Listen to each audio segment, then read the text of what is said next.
आपका एक्सप्लेन करूँगा। और यूनिट नंबर 7 जो है वो इसमें प्लेन एनालिटिकल ज्योमेट्री और स्ट्रेट लाइन से मुताबिक और ऑलमोस्ट ज़्यादातर जो इसमें आपको चीज़ें मिलेंगी वो स्ट्रेट लाइन से मुताल्लिक़ ही मिलेंगी। और स्ट्रेट लाइन एसोसिएटेड जो ज्योमेट्रिकल ऑब्जेक्ट्स होते हैं उनके फार्मूले और उनकी प्रॉब्लम सॉल्विंग वो हम डिस्कस करेंगे यहाँ पर। तो सबसे पहले इसमें देखें, आपको पहला आर्टिकल है इसमें division of line segment. Line segment जो है यानी कि इसमें क्या करते हैं, हम किसी भी एक लाइन की लंबाई मालूम करना है हमने, तो उसके लिए हमें क्या चीज़ रिक्वायर्ड होती है। आप याद रखिए कि कोई भी एक लाइन जो होती है, जैसे कि डायग्राम आपको नज़र आ रही है, डायग्राम 7.1 में आपको पॉइंट P1 और P2 यहाँ पर दो पॉइंट मेंशन किए गए हैं। पहला पॉइंट P1 जो इसको x1 y1 कहा गया है, और दूसरा पॉइंट P2 है, इसको x2 y2 कहा गया है। एक्चुअली ये जो लाइन है ना, इस पर बेशुमार पॉइंट है, ठीक है, लेकिन हमें क्या करना है, इस पॉइंट P1 और P2 के दरमियान का फासला यानी डिस्टेंस मालूम करना है। तो याद रखें, हमेशा जब कभी भी दो पॉइंट के दरमियान डिस्टेंस मालूम करना हो तो हमेशा यही फार्मूला यूज़ किया जाता है। इसको हम कहते हैं डिस्टेंस फार्मूला, और इसको हम मेंशन करते हैं D is equal to x2 minus x1 whole square plus y2 minus y1 whole square over the square root. यानी ये पूरा का पूरा, पूरी की पूरी टर्म जो है वो स्क्वायर रूट के अंदर पूरा फार्मूला है ये।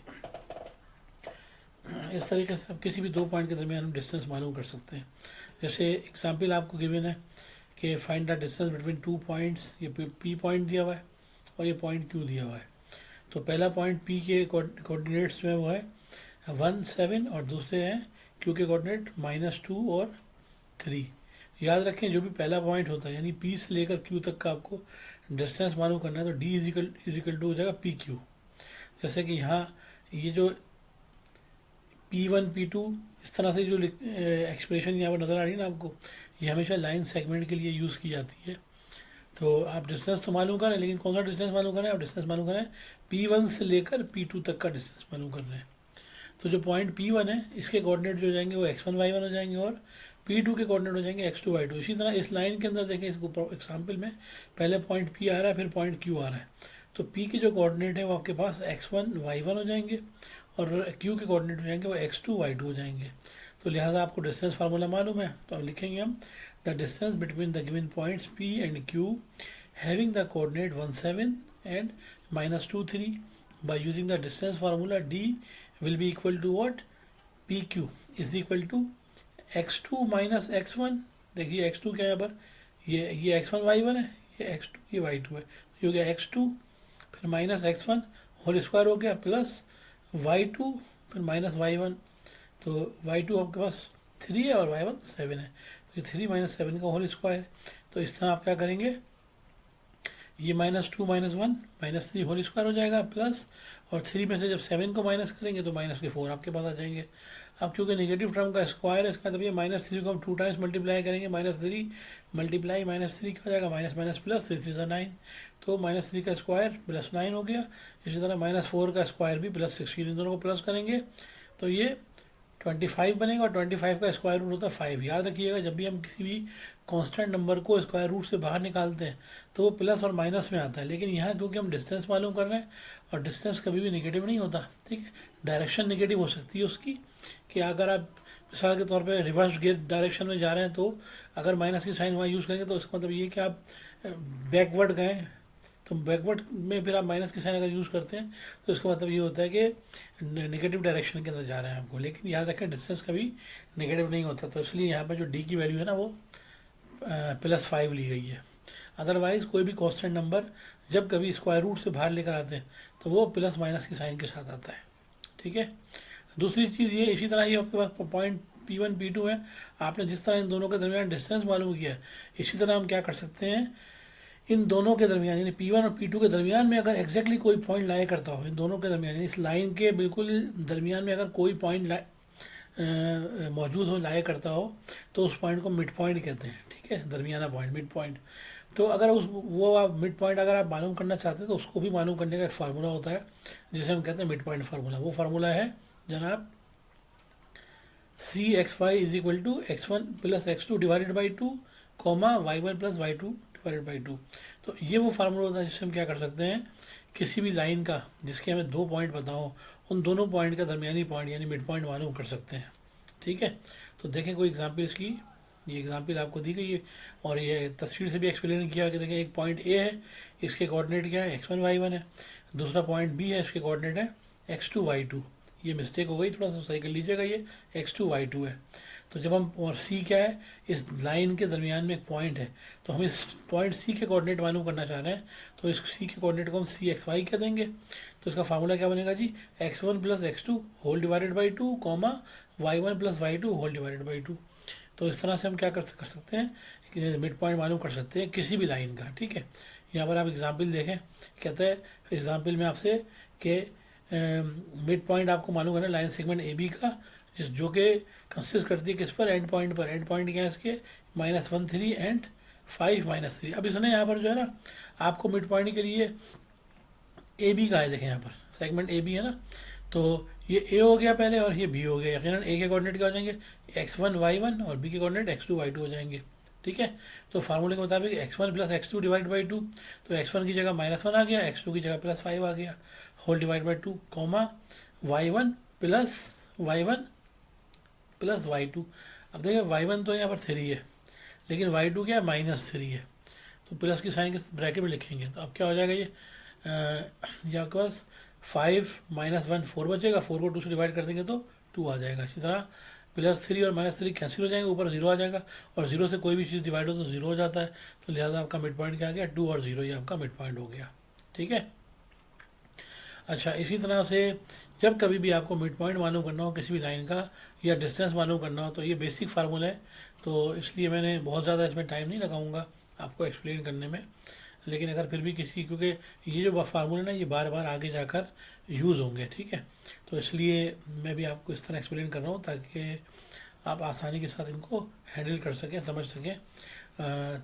तीसरा जो इसमें है वो है कि coordinate of a point that divides the line segment into the ratios internal और एक्सटर्नल। यानी मिसाल के तौर पर ये जो लाइन दी गई है ना आपको, ये ए और बी लाइन है, अभी सी तो यहाँ पर मिड पॉइंट था ना, अगर ये सी मिड पॉइंट ना हो और लाइन के ऊपर कहीं पर भी वाक़ हो, ठीक है, इस लाइन पर इसको मिड पॉइंट से हटाकर कहीं पर भी हम रख दें, तो ये पॉइंट क्या करता है, इस लाइन को 2 हिस्सों में तकसीम कर रहा होता है। तो वो जो हिस्से हैं ना उनको हम रेशो में डिवाइड कर देते हैं। वो रेशो क्या होते हैं, वो रेशो m1 और m2 कहलाते हैं, ठीक है, अगर वो अंदर मौजूद हो, और अगर बाहर हो तो ये अंदर वाला m1 हो जाता है और ये बाहर वाला m2 हो जाता है। अभी ये सी क्या है, यहाँ लाइन के अंदर वाक़ है, लेकिन अगर ये सी पॉइंट यहाँ बी के बाद आ जाए यहाँ पर, तो फिर ये एक्सटर्नली कहलाएगा। तो इंटरनली और एक्सटर्नली दोनों में सिर्फ फ़र्क क्या होता है, प्लस और माइनस का फ़र्क होता है। इसका भी एक फार्मूला मौजूद होता है, ठीक है। क्या होता है जनाब, ये देखें, इंटरनली डिवीजन के लिए आपको ये डायग्राम के जरिए एक्सप्लेन किया हुआ है यहाँ पर कि ए और बी आपकी क्या 2 पॉइंट हैं जो कि XY प्लेन के ऊपर वाक़ हैं, और सी क्या है, एक पॉइंट ऐसा पॉइंट है जो कि इस लाइन ए बी को इंटरनली यानी अंदरूनी से, यानी जैसे ये ए और बी है ना, इन दोनों के दरमियान में कहीं पर है, तो इसको हम कहेंगे इंटरनली। ये m/n रेशो के अंदर डिवाइड कर रहा है, ठीक है। तो आप क्या करेंगे, इसके सी के कोऑर्डिनेट मालूम करेंगे, ठीक है। तो उसके लिए जो फार्मूला इस्तेमाल होता है इंटरनली के लिए, वो फार्मूला क्या होता है बेटा, वो फार्मूला होता है, ये नीचे आ गया, ये रहा, सी के कोऑर्डिनेट का फार्मूला होता है जी mx2 plus nx1 divided by m plus n comma my2 plus ny1 divide m plus n। ये आपको पता है कि x1 और x2 क्या होते हैं, x1 x2 यानी x1 y1 जो होते हैं वो a के कोऑर्डिनेट होते हैं, x2 y2 b के कोऑर्डिनेट होते हैं, और जो पॉइंट सी होता है ना वो जिस रेशो से लाइन को कट कर रहा है, ये आपको गिवन होती है, ये सारी इन्फॉर्मेशन आपको गिवन होती हैं, ठीक है।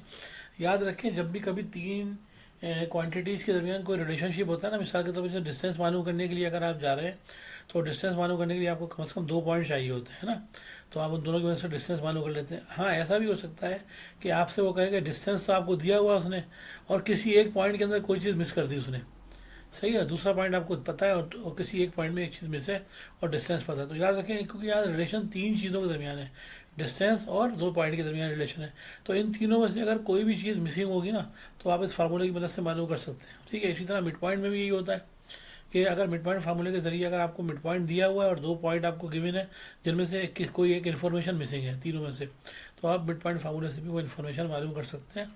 इसी तरह यहाँ रेशो थ्योरम, ये रेशो थ्योरम कहलाता है बेटा इंटरनली वाला, तो इसका ये फार्मूला होता है, इसमें आपको ये रेशो m और n गिवन होते हैं, और a1 a और b गिवन होते हैं, सी आपको जनरली मालूम करना होता है, या समटाइम्स कोई और कंडीशन होती है, तो वो जो कंडीशन जब आएगी ना, तो फिर मैं वहाँ पर आपको एक्सप्लेन करूँगा कि यह कंडीशन क्या है, क्या सूरत हाल है, और इस कंडीशन के अंदर जो है वो हम किस तरीके से प्रॉब्लम को सॉल्व करते हैं। तो याद रखिएगा, जब भी कोई पॉइंट सी पॉइंट जो है ना किसी भी लाइन ए बी को रेशो m/n से डिवाइड कर रहा हो, तो उस पॉइंट के कोऑर्डिनेट मालूम करने का ये वाला फार्मूला होता है। ठीक है, कोऑर्डिनेट तो पता है ना आपको क्या होता है, कोऑर्डिनेट कोऑर्डिनेट इनको कहते हैं, ये सी के आगे जो एक्स वाई लिखी हो ना ब्रैकेट के अंदर, ये कोऑर्डिनेट कहलाते हैं। पहले जो लिखी होती है वो एक्स की वैल्यू होती है, जो दूसरी वैल्यू जो लिखी होती है वाई की वैल्यू होती है। अब क्योंकि दो वैल्यूज़ हैं, इसका मतलब ये कि हम जो काम कर रहे हैं 2 डायमेंशन के अंदर काम कर रहे हैं। ठीक है, अगर यहाँ पर एक और वैल्यू कॉमन लगा के लिख दी जाए तो फिर ये 3 डायमेंशन के अंदर हो जाएगा, और 3 डायमेंशन के अंदर जो फार्मूले वो मुख्तलिफ होते हैं, क्योंकि अभी आपका जो लेवल है इंटरमीडिएट का लेवल है, इसमें 2 डायमेंशन तक की प्रॉब्लम ज़्यादा सॉल्व की गई है, तो लिहाजा मैं भी आपको ये 2 डायमेंशन का ही एक्सप्लेन करूँगा। ठीक है, तो ये फार्मूला इंटरनली, अच्छा ये इंटरनली के लिए फार्मूला है। अगर ये पॉइंट सी एक्सटर्नली डिवाइड कर रहा हो, मिसाल के तौर पर कहीं बाहर वाक़ हो, ये लाइन ए भी है ना, इससे कहीं बाहर वाक़ हो, तो याद रखें सिर्फ तब्दीली क्या आएगी, ये जो बीच में प्लस की साइन है ना, ये माइनस हो जाएगी, यहाँ भी माइनस हो जाएगी, यहाँ भी, और नीचे भी ये माइनस हो जाएगी, याद रखिएगा। ठीक है, दिखाता हूँ मैं आपको फार्मूला। ये है एक्सटर्नल डिवीजन का फार्मूला, कि अगर कोई पॉइंट है जैसे ये लाइन ए बी आपको दी हुई है, ये देखें दोनों पॉइंट दिए, ए दिए रहा और बी दिए रहा। अब ये डी पॉइंट उन्होंने एक दे दिया जो कि बाहर वाक़ है, सही है।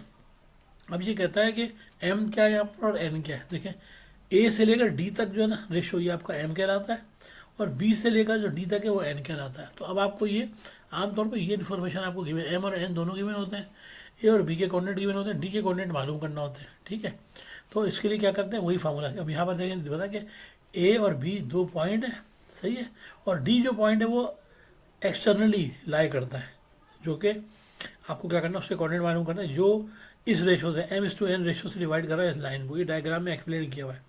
तो उसके कोऑर्डिनेट मालूम करने के लिए हम फार्मूला क्या इस्तेमाल करते हैं बेटा, ये रहा, देखें mx2 minus nx1 divide m-n, my2 minus ny1 divide m-n। और आपको पता है कि ये x1 y1 x2 y2 m और n, ये सारी वैल्यूज़ हमें गिवन होती है प्रॉब्लम के अंदर। और अगर इनमें से कोई चीज़ गिवन नहीं होती तो फिर उसके लिए कोई ना कोई कंडीशन ऐसी आपको दी जाती है कि जिसको अप्रोच करते हुए आप अपनी प्रॉब्लम का सोल्यूशन मालूम कर सकें, या कुछ ना कुछ एग्जाम्पल जरूर नहीं दे सकें।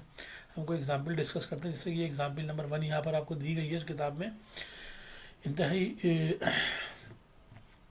आसान एग्जाम्पल है, और इसमें आपसे कहा गया है कि find the coordinates of point which divides the segment joining points this and this, यानी 3 2 एंड 4 5 इंटरनली कह रहा है आपसे वो, यानी उसने आपको बता दिया कि यहाँ इंटरनली फार्मूला अप्लाई होगा।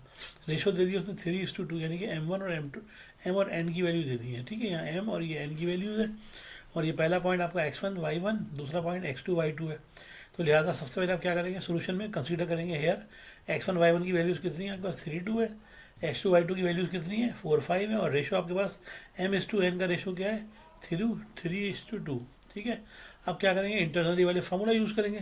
ठीक है, using point of division internally formula, that is m(x2) plus n(x1) whole divide by m plus n, comma m(y2) plus n(y1) whole divide by m plus n, वही ब्रैकेट आपका close हो गया इसका। अच्छा, एक चीज़ मैं आपको रिकमेंड करना चाहूँगा बेटा, यहाँ जो वैल्यू लिखी है ना, ये जैसे m की वैल्यू 3 आ गई और x2 की वैल्यू 4 आ गई। यहाँ पर देखें m की वैल्यू आपका यदि 3 है और x2 की वैल्यू यहाँ से आएगी, देखिए 4 है, तो यहाँ वैल्यूज़ को लिखा हुआ 3 × 4। आप इसको इस तरह से ना लिखिएगा, इनको आप ब्रैकेट के अंदर लिखिएगा, 3 को अलग ब्रैकेट में लिखिएगा, 4 को अलग ब्रैकेट में लिखिएगा। अगर आप ब्रैकेट के अंदर लिखें तो उसका मतलब भी मल्टीप्लिकेशन ही होता है। अगर ब्रैकेट के दरमियान कोई साइन नहीं है तो उसका मतलब दोनों आपस में मल्टीप्लाई हो रहे होते हैं। ठीक है, तो 3 × 4 प्लस फिर ये n × x1, n की वैल्यू कितनी है आपको पता है, ये लिखी हुई है, n की वैल्यू 2 और x1 कितना आपके पास 3 है, तो ये 2 × 3 हो जाएगा, और अपॉन में m प्लस n यानी कि 3 + 2 हो जाएगा। इसी तरह y के कोऑर्डिनेट क्या है, 3 यानी m × y2, m कितना 3 आपके पास और y2 कितना, ये देखिए y2 यहाँ पर -5 दिया हुआ है, तो 3 × -5 हो जाएगा, प्लस फिर ny1 है, यानी कि n कितना आपके पास, ये n2 है आपके पास है, और y1 के कोऑर्डिनेट कितना है, y की वैल्यू 2 है, तो ये हो जाएगा 2 × ये, हाँ देखें ना, यहाँ भी ये वाला लिखा हुआ है, यहाँ जो n की वैल्यू है ना, ये n की वैल्यू 2 है, और देखें y1 की वैल्यू भी 2 है, तो ये 2 × 4 हो जाएगा यहाँ पर ये, तो ये भी करेक्शन कर लीजिएगा, ये 3 नहीं है, ये 4 है। तो ये 3 4 12 हो जाएगा ये, ठीक है। और ये 2 3 6 हो जाएगा, 12 और 6 18 हो जाएंगे। और 18 अपॉन में क्या हो जाएगा, 3 + 2 5, 18/5 हो गया। अब यहाँ देखें 5 3 15, ठीक है, 5 3 15 हो जाएगा, माइनस के 15 हो जाएंगे ये, माइनस प्लस माइनस -15, और 2 2 4 हो जाएगा ये। तो 15 में से 4 निकालेंगे तो कितने 11 बचेंगे। तो देखें यहाँ पर आंसर सही लिखा हुआ है, -11/5 इसका आंसर आ जाएगा। तो ये करेक्शन इसकी कर लीजिएगा आप यहाँ पर। तो करेक्शन इसमें क्या है जी, यहाँ जो फार्मूले में वैल्यू रखी हुई है वो 2 × 2 हो गया, ये 2 × 3 नहीं होगा ये, ठीक है। और अब इसी तरह ये कोऑर्डिनेट आ गया आपके सेकंड एग्जांपल में। आप देखिए अब इसमें क्या कहता है, इसमें कहता है कि आपको फाइंड द पॉइंट मालूम करना है जो डिवाइड करता है किसको, लाइन सेगमेंट को 1 - 2 2 - 3 4 एक्सटर्नली। अब देखें एक्सटर्नली कह दिया, कोई क्या क्या करेंगे, ये रेशो दे दिया आपको 3:5। तो सिंपली आपको बताना है कि इसमें x1 y1 आप किसको ले रहे हैं, x2 y2 किसको ले रहे हैं, ठीक है, और m/n किसको ले रहे हैं। x1 y1 पहला पॉइंट यानी कि 1 - 2 हो गया, सही है। x2 y2 क्या हो गया, -3 4 हो गया। और इसी तरह आपके पास m/n क्या हो गया, 2:3:2 हो गया। अब इनकी वैल्यू इस फार्मूले में रख देंगे, यानी mx2 - nx1 डिवाइड m-n, फिर my2 - ny1 डिवाइड m-n। तो m की वैल्यू रख देंगे, क्या है m की वैल्यू, यहाँ पर m की वैल्यू 3 है। यानी देखिए यहाँ सही लिखा हुआ है, ऊपर इन्होंने ब्रैकेट नहीं लगाया, लेकिन यहाँ देखें इस तरीके से, ये सही तरीका होता है लिखने का टर्म्स को, बिल्कुल बेस्ट एग्जैक्ट मेथड ये है। यानी 3 को आपने ब्रैकेट में लिख दिया, फिर -3 को ब्रैकेट में लिखा, उसके बाद ये माइनस फार्मूले का आ गया, फिर n की जगह इसको ब्रैकेट में लिखना भूल गए, इसको भी ब्रैकेट में लिखना चाहिए, ठीक है। फिर ये 5 हो गया और ये -2, किसकी वैल्यू 5। अच्छा देखें अब ये 5 यहाँ पर होना क्या चाहिए, यहाँ पर n, ठीक है। और n की वैल्यू कितनी है यहाँ पर बताइए, n की वैल्यू क्या कितनी कितनी है 2। हाँ ये थोड़ी सी यहाँ पर है प्रॉब्लम, यहाँ पर n जो है ना m/n के लिखा हुआ 3:2, ये गलत लिखा हुआ है देखें, जबकि यह है कितना, ये 3:5 है, याद रखें ये आपके पास लिखा हुआ है 3:5। तो फार्मूले में वैल्यू सही रखी है, यहाँ जो वैल्यू लिखी हुई है ना ये गलत लिखी हुई है।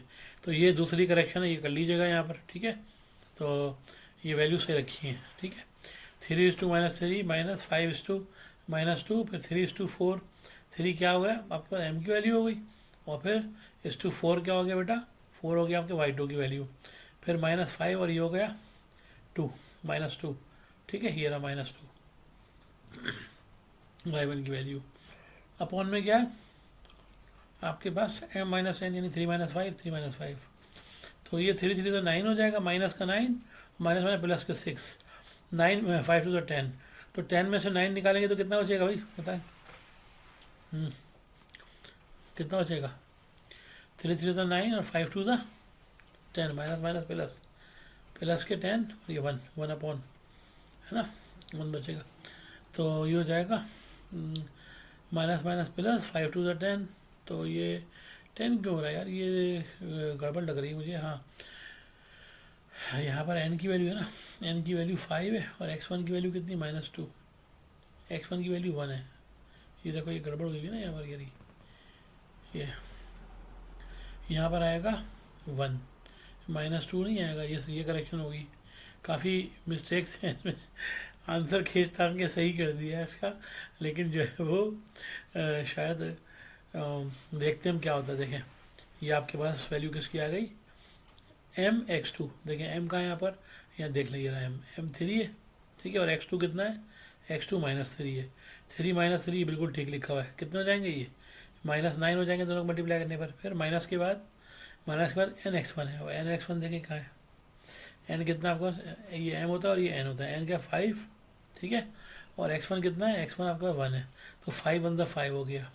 तो ये 5 और माइनस के 9 माइनस के 5 दोनों किसके हैं, दोनों माइनस के है ना, माइनस के 5 और माइनस के 9, तो कितने हो जाएंगे 14, माइनस के 14, नीचे क्या 3 - 5, 3 में से 5 निकालें -2 बचेंगे, तो माइनस से माइनस की साइन कैंसिल हो जाएगी, और 14 को 2 से डिवाइड करेंगे तो 7 आ जाएगा। इस तरह ये 7 आपका आंसर आ गया। इसी तरह यहाँ पर क्या आपका पहला, फिर my2 है, m कितना आपके पास, आप 3 आपको पता है, y2 कितना आपके पास, y2 की वैल्यू देख लीजिए आप कितनी है 4, ये रही y2 की वैल्यू 4, 3 4 से 12 हो गया, फिर माइनस फार्मूले का, फिर क्या हो गया आपके पास, ये n हो गया बेटा, फिर ये n, ये रहा n कितना 5, ये सही लिखा हुआ है, y1 भी ठीक लिखा है -2। तो ये माइनस के 10, माइनस माइनस प्लस के 10 हो जाएंगे 10, और ये कितने हो जाएंगे 12, 10 और 12 कितने हो गए 10 और 12 कितने होगा भाई बताओ? 10 और 12 हो जाएंगे 22, और नीचे क्या बचेगा -2, तो माइनस प्लस माइनस माइनस की साइन आ जाएगी, और 2 से डिवाइड करेंगे 22 को तो 11 आ जाएगा। तो इस तरह ये आपका पॉइंट आ गया, उस पॉइंट के कोऑर्डिनेट आ गए जो कि डिवाइड कर रहा है इस लाइन को एक्सटर्नली। ठीक है। अच्छा, अब ये एग्जाम्पल 3 दी हुई है इसमें। एग्जाम्पल 3 में अब आपको यहाँ पर एप्लीकेशन दिखा रहे हैं, क्योंकि इसका नाम एनालिटिकल ज्योमेट्री भी है इसका।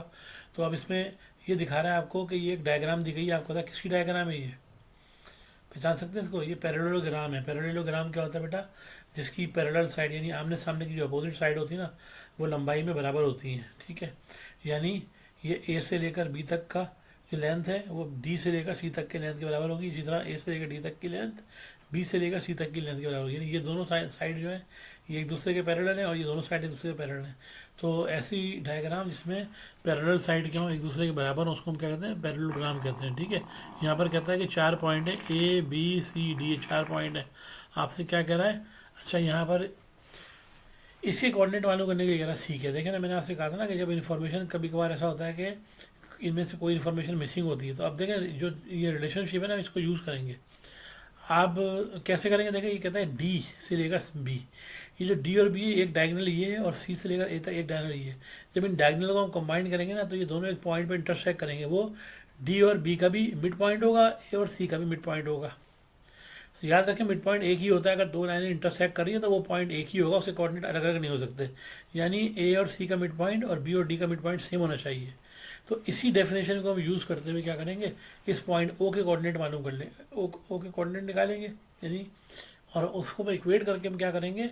हम अपना रिक्वायर्ड सोल्यूशन निकालेंगे। तो हम यहाँ पर बता देंगे क्या? We know that diagonals are of a parallelogram bisect each other, let O be the point which diagonal intersects coordinates of the midpoints xy of both line segments AC and BD। ये देखें, A से लेकर C तक ये AC हो गया, और ये B से लेकर D तक BD हो गया। के सेम होना चाहिए। दस यूजिंग मिड पॉइंट फार्मूला, लिहाजा मिड पॉइंट फार्मूला किसके दरमियान लगाएंगे? A के दरमियान और C के दरमियान, B और D के दरमियान। तो देखें, अब A और C में से C के कोऑर्डिनेट आपके पास नहीं है, P और Q है, ये मालूम करना है, और ये आपको पता है। तो बस ये डेफिनेशन लगा दें। तो mid point of B D क्या हो जाएगा? ये हो जाएगा mid point of B D यानी x1 plus x2 upon 2, y1 plus y2 upon 2। यानी बी के जो कोऑर्डिनेट है यहाँ पर वो x1 y1 हो जाएंगे, और डी के कोऑर्डिनेट जो हो जाएंगे वो x2 y2 हो जाएंगे। यानी x1 क्या हो गया? 4 हो गया, x2 क्या हो गया? 1 हो गया, अपॉन में आ गया 2। फिर y1 क्या हो गया? 5, और y2 क्या हो गया? 3, और अपॉन में आ गया 2। तो इस तरह ये 5/2 हो जाएगा, ये 8/2 हो जाएगा, ये आ गया आपके पास। इसी तरह मिड पॉइंट ऑफ ए सी आपके पास है, साथ दोनों क्या बराबर है क्योंकि ये, तो हम इक्वल की साइन लगाकर साथ में इसका ए सी का मिड पॉइंट निकाल लेंगे। क्या होगा ए सी का mid point? x1 plus x2 upon 2, y1 plus y2 upon 2। अब यहाँ पर उन्होंने x1 y1 क्यों लिखा?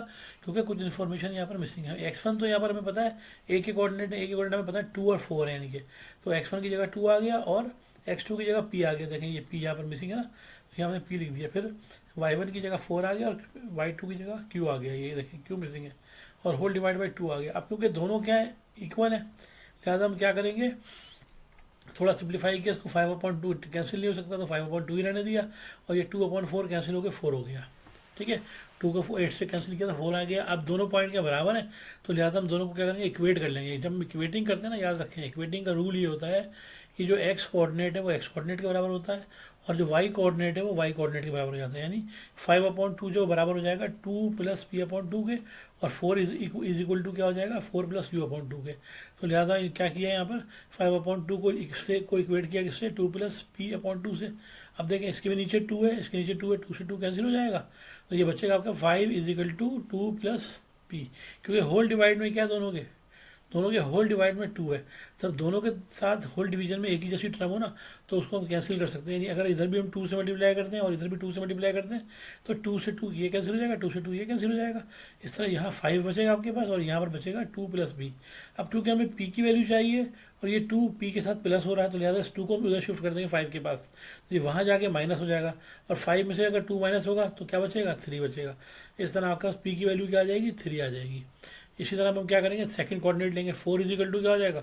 4 इज इक्वल टू हो जाएगा 4 plus q whole divide by 2। देखें ये आगे दिया हुआ आपको, 4 is equal to 4 plus q/2 हो गया। अब ये 2 यहाँ पर क्या हो रहा है? यहाँ पर डिवाइड हो रहा है, यहाँ जाकर 4 से मल्टीप्लाई होगा। जब इस 2 को 4 से मल्टीप्लाई करूँगा तो 4 2 8 हो जाएगा। ठीक है, अब जब ये 8 हो जाएगा तो ये बार हमें मालूम क्या करना है? q, और ये 4 यहाँ प्लस हो रहा है, तो इसको भी शिफ्ट करेंगे। तो इसको शिफ्ट करेंगे तो ये यहाँ प्लस हो रहा है, यहाँ जाके माइनस हो जाएगा। और यहाँ पहले से क्या होगा, 2 4 था 8, यानी 8 पहले से मौजूद होगा यहाँ पर। तो 8 में से जब हम 4 को माइनस करेंगे तो आपके पास क्या बचेगा, 4 बचेगा। तो इस तरह ये क्यू की वैल्यू आपके पास आ जाएगी 4। सॉरी। तो ये आपके पास आपका रिक्वायर्ड पॉइंट के कोऑर्डिनेट निकला है, पी और क्यू की वैल्यूज आपने फाइंड आउट कर ली है। ठीक है। अच्छा, यहाँ पर कुछ और थोड़ी सी छोटी सी डेफिनेशन, यहाँ पर इंपॉर्टेंट डेफिनेशन दी हुई है यहाँ पर, जो मैं आपको एक्सप्लेन कर देता हूँ। Point of concurrency. तो पॉइंट ऑफ कंकरेंसी का होता है अ पॉइंट वेयर 3 और मोर लाइन्स और rays intersect each other, known as point of concurrency. यानी कि ऐसा पॉइंट, एक ऐसा पॉइंट जिसमें से बहुत सारी लाइनें गुजर रही हो। ठीक है। यानी उन बहुत सारी लाइनों का जो पॉइंट ऑफ इंटरसेक्शन है वो सेम होना चाहिए। तो ऐसे पॉइंट को हम कहते हैं पॉइंट ऑफ कंकरेंसी, और उन लाइनों को क्या कहते हैं, कंकरेंट लाइन्स कहते हैं, याद रखिएगा। ठीक है। पॉइंट को कहते हैं पॉइंट ऑफ कंकरेंसी कहते हैं, और लाइनों को कहते हैं कंकरेंट लाइन्स। ठीक है। और परपेंडिकुलर बाइसेक्टर क्या होता है जनाब? परपेंडिकुलर बाइसेक्टर जो होता है एक ऐसी लाइन होती है जो कि मिड से क्या कर रही हो, बाइसेक्ट, यानी दो काम कर रही होती है। वो बाइसेक्ट भी कर रही होती है, यानी मिड पॉइंट से भी गुजर रही होती है, और साथ ही साथ 90 का एंगल बता रही होती है, जिसको हम परपेंडिकुलर कहते हैं। ठीक है। तो ऐसी लाइन को हम क्या कहते हैं, जो दूसरी लाइन को सेंटर से 90 डिग्री के एंगल से कट कर रही हो, तो उस लाइन को हम परपेंडिकुलर बाइसेक्टर कहते हैं। ठीक है। और एंगल बाइसेक्टर क्या होता है जी? अगर आपका कोई एंगल है ना, ठीक है, एक्स और वाई एक्सिस के में कोई एंगल बन रहा हो, अगर उस लाइन को कोई एक और लाइन जो उस एंगल को बाइसेक्ट कर रही हो, यानी उस एंगल को दो बराबर हिस्सों में तकसीम कर रही हो, तो उसको हम एंगल बाइसेक्टर कहते हैं। यानी an angle bisector is a straight line drawn from the vertex of the triangle to its opposite side such a way that its divides the angle into two equal, ठीक है, two equal और कंकरेंट्स angle, यानी कंकरेंट्स angle और equal एक ही बात होती है। ठीक है। और इसी तरह मीडियन क्या होता है?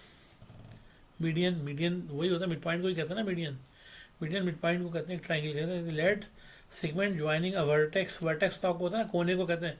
ट्राइंगल के 3 कोने होते हैं ना, तो हर कोना वर्टेक्स कहलाता है। ठीक है। तो कहता है कि line segment join a vertex to mid point of opposite side that to that vertex is called the median of the triangle. यानी अगर क्या करें, कोई एक ट्राइंगल आपको दिया हुआ है और उस ट्राइंगल से आप क्या करें, उस ट्राइंगल के एक कोने से सामने वाली लाइन के मिड पॉइंट को ज्वाइन कर दें। ठीक है। तो उसे मीडियन कहते हैं। ठीक है। इसी तरह अल्टीट्यूड क्या होता है?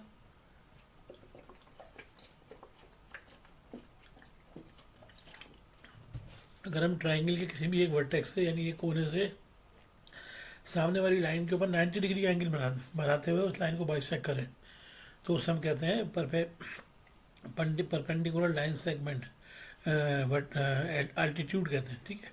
अल्टीट्यूड कहते हैं, जो कि अपोजिट साइड की लाइन के ऊपर क्या कर रहा होता है, परपेंडिकुलर ड्रॉ कर रहा होता है किसी एक कोने से वर्टेक्स से। सरकम सेंटर क्या होता है जनाब? सर्कल सेंटर जो होता है वो 3 परपेंडिकुलर बाइसेक्टर्स। अब बाइसेक्टर क्या होता है पता है ना आपको? अभी मैंने बताया था कि जो एंगल को क्या कर रहा हो, 2 बराबर हिस्सों में डिवाइड कर रही हो लाइन, उसको बाइसेक्टर कहते हैं। ठीक है। जो बाइसेक्टर जो होता है किसके, of the triangle meets called the circum centre of a triangle. यानी अगर एक ट्राइंगल आपके पास दिया हुआ है और हर पॉइंट से, हर कोने से क्या करे, एक लाइन निकले जो कि उसके एंगल को 2 बराबर हिस्सों में तकसीम करते हैं, सामने वाली लाइन के ऊपर जाकर ड्रॉ को कट करे, तो इन तीनों लाइनों से, इन तीनों पॉइंट से निकलने वाली तीनों लाइनें होंगी, उन तीनों लाइनें बीच में आकर एक पॉइंट ऑफ इंटरसेक्शन बनाती हैं। तो वो जो पॉइंट ऑफ इंटरसेक्शन जो होता है ना, उसको सरकम सेंटर कहते हैं। अभी डायग्राम इसकी दिखाता हूँ मैं आपको, नीचे दी गई होगी। ठीक है। और इसी तरह इन सेंटर क्या होता है? इन सेंटर ये होता है कि अगर एक कोने से हम क्या सामने वाली लाइन के, सामने वाली जो लाइन है उसके मिड पॉइंट को इंटरसेक्ट करें, फिर दूसरे कोने को सामने वाली लाइन के मिड पॉइंट से, और इसी तरह तीसरी, तो जो तीनों मिड पॉइंट्स का जो इंटरसेक्शन होता है ना, उसको इन सेंटर कहते हैं। और सेंट्राइड क्या होता है जनाब? सेंट्राइड जो होता है वो इस तरह से आता है कि जो मीडियन, 3 मीडियंस, ठीक है, 3 medians of the straight, 3 medians of the triangle meets is called the centre of the triangle. वही मीडियन वाली बात आ गई ना। तो इन सेंटर में और इसमें क्या फ़र्क होता है? इन सेंटर के अंदर ये एंगल का बाइसेक्टर होता है, और ये सामने वाली लाइन के मिड पॉइंट से ज्वाइन होकर बनता है, ठीक है। ऑर्थो सेंटर क्या होता है जी, ये ऑल्टीट्यूड से बनता है, यानी अगर आप हर पॉइंट से परपेंडिकुलर ड्रॉ करें और वो तीनों परपेंडिकुलर आपस में एक पॉइंट पे इंटरसेक्ट कर रहे हो, तो उस पॉइंट के जो कोऑर्डिनेट्स होते हैं उसको हम क्या कहते हैं, ऑर्थो सेंटर कहते हैं, ऑर्थो सेंटर ऑफ ट्राइंगल कहते हैं, ठीक है। यहाँ पर देखें इन्होंने मिड पॉइंट का तो फार्मूला सबको मालूम है ना, x1 plus x2 upon 2 y1 plus y2 upon 2 होता है। अब यहाँ पर देखें डायग्राम के जरिए ये देखें, ये एक ट्राइंगल है आपके पास, ए बी सी तीनों कोऑर्डिनेट है, सही है ना। तो देखें ए से इन्होंने क्या किया, एक पर ए से सामने वाली लाइन के मिड पॉइंट को ज्वाइन किया है, इस तरह बी से सामने वाली लाइन के मिड पॉइंट को ज्वाइन किया और इस तरह सी से सामने वाली लाइन के मिड पॉइंट को ज्वाइन किया। तो जो इस लाइन का मिड पॉइंट है उसको एफ कह दिया, इसके मिड पॉइंट को ई और इसके मिड पॉइंट को डी कह दिया, ठीक है। तो इसका फार्मूला, इसका मालूम करने का फार्मूला क्या कहते हैं, जो मिड पॉइंट से ज्वाइन कर रहा है उसको, अभी बताया था मैंने आपको जी, क्या कहते हैं इसको, बताइए बच्चों, शाबाश याद करें। ये देखें बताया था मैंने अभी आपको, ये देखें मिड पॉइंट्स ज्वाइन है, मीडियंस, सेंट्राइड और मीडियंस का जो ट्राइंगल का क्या, सेंट्राइड कहते हैं इसको, ठीक है। तो ये सेंट्राइड का फार्मूला आपके पास आ गया है। तो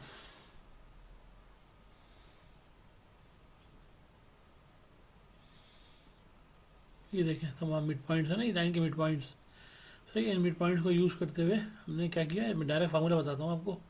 ये फार्मूला होता है x1 plus x2 plus x3 upon 3 y1 plus y2 plus y3 upon 3। तो ये फार्मूला कहलाता है इसका सेंट्राइड का फार्मूला, ठीक है। तो डायरेक्ट हम ये फार्मूला यूज़ कर सकते हैं किसका, अगर आपको ट्राइंगल दिया उसका सेंट्राइड मालूम करना तो उसका सेंट्राइड के कोऑर्डिनेट मालूम करने का जो फार्मूला है डायरेक्ट आप ये यूज़ कर सकते हैं, ठीक है। सेंट्राइड क्या होता है, centre of medians of triangle का जो इंटरसेक्शन होता है वो पॉइंट, उसको हम कहते हैं सेंट्राइड, ठीक है। तो फार्मूला ये डायरेक्ट उसका क्या हो गया, x1 plus x2 plus x3 upon 3 y1 plus y2 plus y3 upon 3। इसी तरह से आपके पास ये इसकी एग्जाम्पल दी हुई है, 3 पॉइंट्स आपको गिवन है। ये पहला पॉइंट ए आपके पास 410 है, बी आपके पास 82 है और सी आपके पास -8 और 4 है। तो आपने बता दिया कि जी x1 y1 क्या है यहाँ पर 43, x2 y2 क्या है 82 है और x3 y3 आपके पास -4 और 4 है। तो लिहाजा आप क्या कर सकते हैं, तीनों का पॉइंट ऑफ कंकरेंसी यानी कि सेंट्राइड मालूम कर रहे हैं। क्या फार्मूला होता है जी, x1 plus x2 plus x3 upon 3 y1 plus y2 plus y3 upon 3। तो ये x1 x2 x3 की वैल्यू रख दी, अपॉन में 3 आ गया, y1 y2 y3 की वैल्यू रख दी, अपॉन में 3 आ गया, -8 से 8 कैंसिल, 4 अपॉन 3 हो जाएगा। इसी तरह 10 प्लस 2 प्लस 4 क्या आ गया 16, 16 को 3 से डिवाइड नहीं कर सकते, लिहाजा 16 अपॉन 3 ऐसे ही रहेगा। तो ये आ गया आपके पास सेंट्राइड। इसी तरह क्या करना है हम, अब हम मालूम करने जा रहे हैं फार्मूला किसका, इसको हम क्या कहते हैं जी, अभी मैंने बताया था आपको, ये तो आ गया सेंट्राइड था। अब क्या, अब दूसरा फार्मूला क्या सेंट्राइड के बाद, अभी देखिए सेंट्राइड के बाद बाइसेक्टर्स का, ये जो बाइसेक्टर्स वाला होता है क्या कहते हैं, देखें अभी मैंने आपसे डिस्कस किया था ना, ये बाइसेक्टर ऑफ इन सेंटर, सही है। इन सेंटर का फार्मूला अब याद रखिएगा। अब हम इन सेंटर का फार्मूला करने जा रहे हैं, ये सेंट्राइड किया था हमने, अब इन सेंटर का फार्मूला देखिए, ये इन सेंटर का फार्मूला आपके पास ये रहा जी बाइसेक्टर। ये आपको पॉइंट ए बी सी, एक ट्राइंगल आपको दिया हुआ है, देखिए इस एंगल ए को 2 हिस्सों में डिवाइड कर दिया, इस लाइन रेड लाइन ने यानी ए से डी तक लाइन ने, और इस एंगल बी को, ये बी पे बनने वाला जो एंगल है इसको बी से लेकर ई तक जो लाइन है इसने क्या किया, इस एंगल को 2 हिस्सों बराबर हिस्सों में डिवाइड कर दिया। इस तरह इस सी को इस लाइन ने यानी सी से एफ तक लाइन ने इस एंगल सी को 2 हिस्सों में डिवाइड कर दिया। तो इस तीनों पॉइंट लाइनों के मिलने से जो पॉइंट बन रहा है, ब्लैक पॉइंट आपको नजर आ रहा है आई, इस पॉइंट को कहा है जी इन सेंटर। तो इन सेंटर के जो कोऑर्डिनेट मालूम करने का फार्मूला होता है, डायरेक्ट मैं आपको बता रहा हूँ, आ जाइए नीचे, ये देखें ये होता है जी फार्मूला इन सेंटर मालूम करने का डायरेक्ट फार्मूला है, a(x1) plus b(x2) plus c(x3) upon a plus b plus c comma a(y1) plus b(y2) plus c(y3) upon a plus b plus c। अब ये जो a b c आपको नजर आ रहा है, आपको पता है ये क्या चीज़ है, ये a b और c, a b c जो है ये तीनों साइडों की ट्राइंगल की जो तीनों साइडें होती है ना, a से लेकर b तक की जो लेंथ है उसको यानी उसको हम क्या कहेंगे, उसको आप a कह दीजिए चले, फिर ए से बी से लेकर सी तक की जो लेंथ है उसको स्मॉल बी कह दीजिए, सी से लेकर ए तक की जो लेंथ है उसको सी कह दीजिए। कोई भी साइड जो है ना उसकी लेंथ यानी डिस्टेंस फार्मूला अप्लाई करते हुए आप ये ए बी सी निकालेंगे जो कि तीनों साइडों की लेंथ है। डायग्राम में भी दिखा देता हूँ मैं आपको, ये देखिए, ये देखिए ए क्या है, बी से लेकर सी तक का डिस्टेंस ये ए, तो डिस्टेंस फार्मूला लगाकर आप बी से लेकर सी तक का फार्मूला का डिस्टेंस मालूम कर सकते हैं, यानी ए मालूम कर सकते हैं। फिर सी से लेकर ए तक डिस्टेंस फार्मूला लगाकर आप ये स्मॉल बी मालूम कर सकते हैं, और फिर ए से लेकर बी तक डिस्टेंस फार्मूला लगाकर हम ये सी की लेंथ मालूम कर सकते हैं। सिंपल डिस्टेंस फार्मूला आएंगे आपको। तो ए बी सी आपको डिस्टेंस फार्मूले से मिल जाएगा, और x one y one, x two y two, x three y three आपको तीनों पॉइंट से मिल जाएंगे। तो लिहाजा इस फार्मूले को डायरेक्ट यूज़ करते हुए आप आसानी के साथ इन सेंटर के कोऑर्डिनेट मालूम कर सकते हैं। ठीक है बच्चों, ये सेंटर का फॉर्मूला था। अब ये एक्सरसाइज आपको दी हुई है, इसकी पहली एक्सरसाइज है। इस एक्सरसाइज के अंदर सबसे पहले आपको दें find the distance between the following pair of line. ये देखें, ये पहले पार्ट में इसके ए और बी के कोऑर्डिनेट आपको दिए, बताइए डिस्टेंस। आप यहाँ डायरेक्ट मुझे बताएं, देख के आ सकता है। ए के कोऑर्डिनेट क्या हो जाएंगे, एक्स वन वाई वन, और बी के एक्स टू वाई टू। तो फार्मूला क्या होता है बताइए, x two minus x one, यानी कि 5 माइनस वन, तो ये माइनस माइनस प्लस हो जाएगा, तो ये 5 प्लस 1 यानी 6 हो जाएगा। 6 का स्क्वायर क्या होता है, 36। इसी तरह y two minus y one, यानी कि -5 -3 -8 हो जाएगा, और -8 का स्क्वायर क्या हो जाएगा, माइनस माइनस प्लस 8 8 64। 64 और 36 कितने होते हैं बताइए, 64 और 36 मिलकर 100 हो जाएंगे, और 100 का क्या होता है, स्क्वायर रूट 10 होता है, क्योंकि डिस्टेंस मालूम करें, डिस्टेंस हमेशा पॉजिटिव होता है, लिहाजा 100 का स्क्वायर रूट 10 आ जाएगा। तो लिहाजा इस देखिए इसका आंसर 10 आ जाएगा। इसी तरह से इन दोनों का इसको सॉल्व कीजिएगा, आप सी और डी के दरमियान डिस्टेंस मालूम कीजिएगा, ई और एफ के दरमियान, जी और एच के दरमियान। ठीक है, अब यहाँ पर आपसे कह रहे हैं क्वेश्चन 2 के अंदर कहता है find the point on y axis which is 52 units away from this. यानी यहाँ पर आप देखें ना, आपसे कहा था, आपको याद होगा मैंने अभी थोड़ी देर पहले ही आपसे कहा था कि यह रिलेशनशिप जो होता है तीनों के दरमियान होता है, यानी कि दो पॉइंट्स के दरमियान और डिस्टेंस, इन तीनों के दरमियान अगर इन तीनों में से कोई भी एक चीज़ मिसिंग हो जाए ना, तो हम दूसरी चीज़ आसानी से निकाल सकते हैं। कैसे निकालेंगे बेटा, ये देखो यहाँ पर आपको क्या कह रहा है कि find the point on y axis. देखिए वाई एक्सिस के ऊपर एक पॉइंट है, याद रखिए जब कोई पॉइंट किसी एक्सिस के ऊपर होता है ना, जिस एक्सिस के ऊपर होता है ना, उस एक्सिस पे दूसरा एक्सिस जीरो होता है। इसने एक इन्फॉर्मेशन आपको दे दी, कहते हैं find the point on y axis, यानी वाई एक्सिस के ऊपर आपको एक पॉइंट मालूम करना है। तो आपको एक बात तो पता चल गई कि वाई एक्सिस के ऊपर एक्स की वैल्यू जीरो होती है, हमेशा याद रखिएगा। एक्स एक्सिस पे वाई की वैल्यू जीरो होती है, और वाई एक्सिस के ऊपर एक्स की वैल्यू जीरो होती है। सही है, तो वो पॉइंट कहाँ पर लाई करता है जो आपको मालूम करना है, वो पॉइंट वाई एक्सिस पे लाई करता है। तो वाई एक्सिस पर एक्स की वैल्यू क्या होगी, जीरो हो जाएगी, और वाई की कुछ ना कुछ वैल्यू होगी, वो क्या होगी वो हम निकालेंगे। कैसे निकालेंगे, देखें डिस्टेंस बता दिया उन्होंने, कहता है कि दोनों पॉइंट के दरमियान डिस्टेंस इतना है, और दूसरा पॉइंट ये है। यकीनन जो पहला पॉइंट है उसको आप कह दीजिए x1 y1, दूसरे पॉइंट को हम कह देंगे x2 y2, और ये डिस्टेंस आपको दिया हुआ है। फार्मूले में जब हम रखेंगे ना, तो ये जो x1 y1 है इसके कोऑर्डिनेट आप क्या कर दीजिएगा, इसके कोऑर्डिनेट को आप x की जगह क्या रखेंगे, क्योंकि वाई एक्सिस के ऊपर तो x का हो जाएगा 0, तो इसके कोऑर्डिनेट हो जाएंगे 0 और y। सही है, x1 y1 क्या हो जाएगा 0 और y हो जाएगा, और x2 y2 क्या हो जाएगा 2 और 5 और 2 हो जाएगा, और डिस्टेंस की जगह आप 5 स्क्वायर रूट 2 रखेंगे। जब ये दोनों वैल्यूज पुट कर देंगे तो आपको, क्योंकि डिस्टेंस फार्मूले रूट आ रहा होता है, तो इसमें यहाँ पर रूट खत्म करने के लिए आपको दोनों तरफ स्क्वायरिंग करना पड़ेगी। जब स्क्वायरिंग करेंगे आप तो स्क्वायर 5 पर भी आएगा, 2 पर भी आएगा।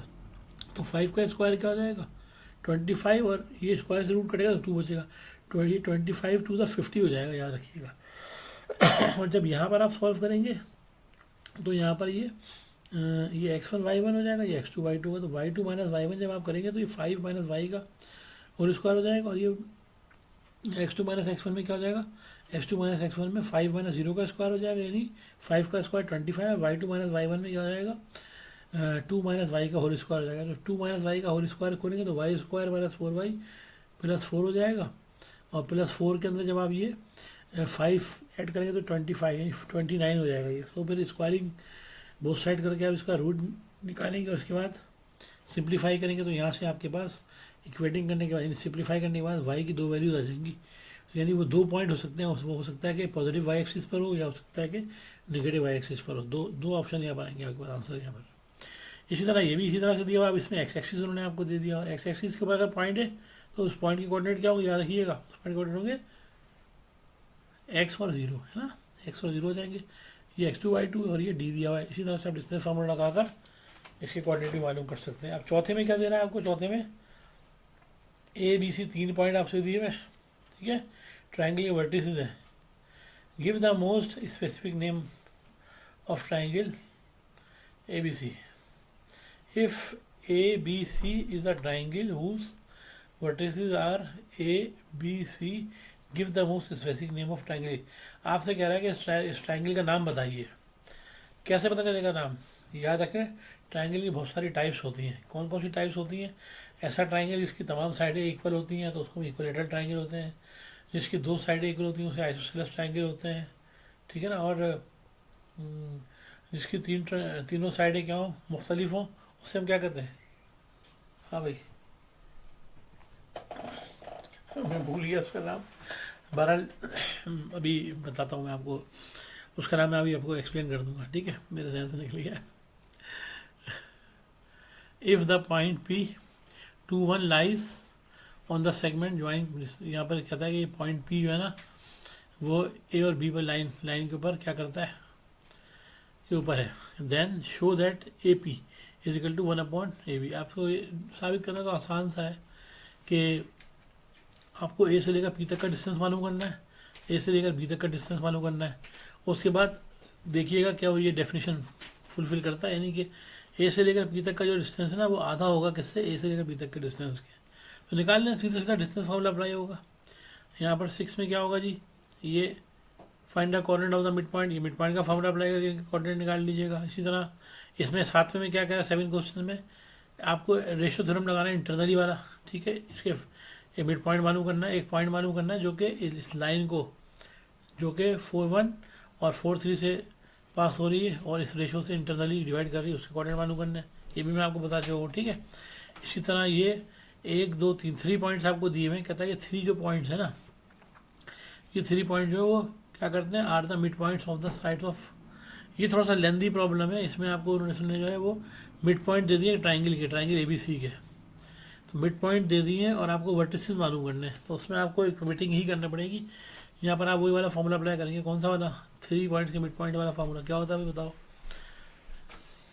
कैसे करोगे बताओ। आपको A B और C निकालना है, तो सपोज कर लेंगे कि P क्या है, किसका मिड पॉइंट है P फर्स्ट कर लीजिए कि AB का A के सामने वाली साइड उसका मिड पॉइंट है। A के सामने कौन सी वाली साइड होगी भाई, A के सामने कौन सी होगी, BC होगी, है ना। BC का मिड पॉइंट क्या हो गया, P हो गया। फिर Q किसका मिड पॉइंट हो जाएगा, B के सामने वाली B की साइड क्या होती है, CA होती है। फिर और R किसका हो जाएगा, R मिड पॉइंट हो जाएगा किसका, C के सामने AB का मिड पॉइंट हो जाएगा। तो लिहाजा आप क्या करेंगे, यहाँ पर कहते हैं are the mid points of the sides of a triangle, find the vertices. आपको वर्टिसेस मालूम करने हम क्या करेंगे, कैसे निकालेंगे, सीधी सीधी बात है। जब तीनों ये इंटरसेक्ट कर रहे हो एक पॉइंट के ऊपर, तो इन तीनों का जो पॉइंट होगा कंकरेंसी होगा, सेम होगा, तो उसको हम क्या कहते हैं, इन सेंटर कहते हैं। इन सेंटर कैसे निकालेंगे, x1 + x2 + x3/3 से, y1 + y2 + y3/3 से निकाल सकते हैं ना, लेकिन हमें वही नहीं पता, वही तो नहीं पता हमको, x1 x2 x3। तो इसके लिए क्या करेंगे, पहले आप क्या करेंगे, ए और बी के दरमियान डिस्टेंस फार्मूला अप्लाई करेंगे, मिड पॉइंट फार्मूला अप्लाई करेंगे।